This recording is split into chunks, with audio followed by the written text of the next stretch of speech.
I kind of spent my entire life doing all the things that I thought I was supposed to be doing. I feel like that is like the ultimate thing that I've been focused on. I went to school, I got a job, right after college in corporate America, and I was like, yes, this is like what people have told me I've always, aspired to be, had to do. And so I kind of went after that, and I was like, okay, now I'm gonna feel good. I'm gonna feel, like I'm here, I've arrived, and I never felt that. I feel like my entire life I've always kind of struggled with feeling like, do I fit in? Why, am I not kind of getting along, whether it's with high school or people in the corporate world or whatever it is. I just felt like there was something missing. I've always struggled with looking to other people to, validate my worth. I didn't care about myself. So I was turning to other things. I was turning to other people to make me feel worthy. I was turning to food, to drinking, to, Netflix, whatever, TV, just numbing myself out from dealing with how I was feeling, because anything was better, just kind of go with the flow, the robotic motions of day to day. So I think like that was one of my biggest struggles. So through that, I gained a lot of weight. I was so uncomfortable. It was like this vicious cycle that I was on, that I just wasn't feeling good in my own skin, but then I wasn't doing anything to make myself feel better.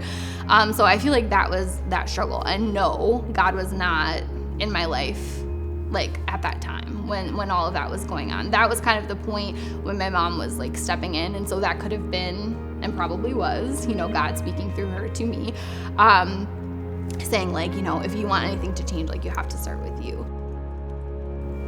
When I got pregnant with my son, we were super excited. Like we were, gonna tell our family, all of that, and all of a sudden, all of this bad stuff started happening and surrounding our family. My youngest sister, actually tried to kill herself. She didn't succeed, so that was, really good.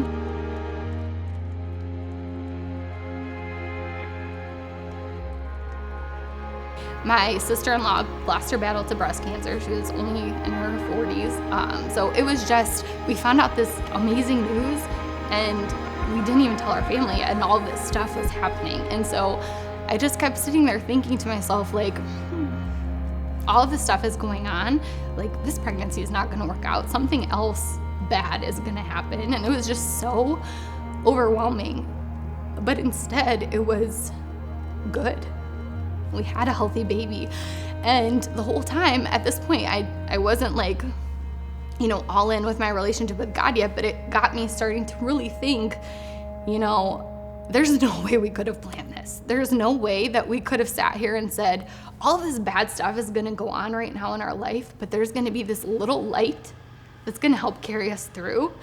And that was like the moment that I kind of was like, God, like you are there, like you have to be there, like you've shown me this. And that was kind of the moment things started turning, and that nudge for me to kind of start getting to know him and wanting to figure out how to bring that into our family, and to bring that into our son and all of that. And that was that moment that I was like, just ready, ready to like see where that was gonna go, and ready to kind of figure out if, we're gonna be in this together, like as a family.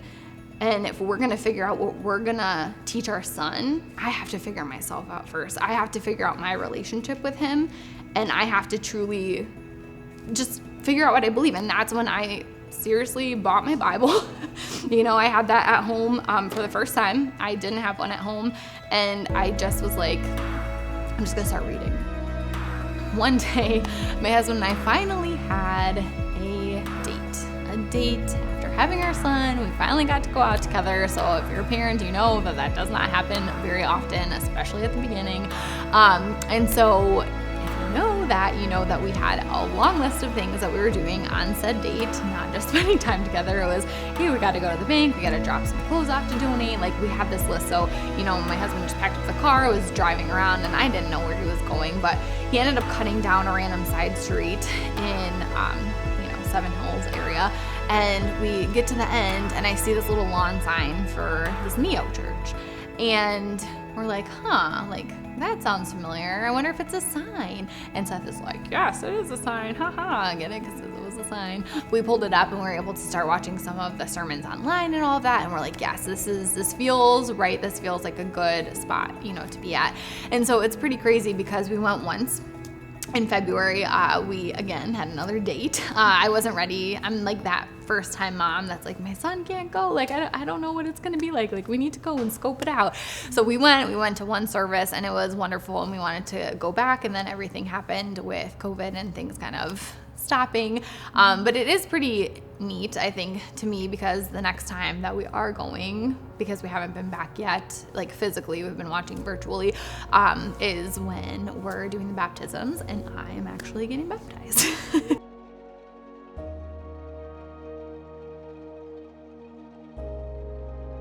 So I think my biggest takeaway from all of this that I dislike the most, but know it's the most important, is to learn to allow yourself to feel what you're feeling.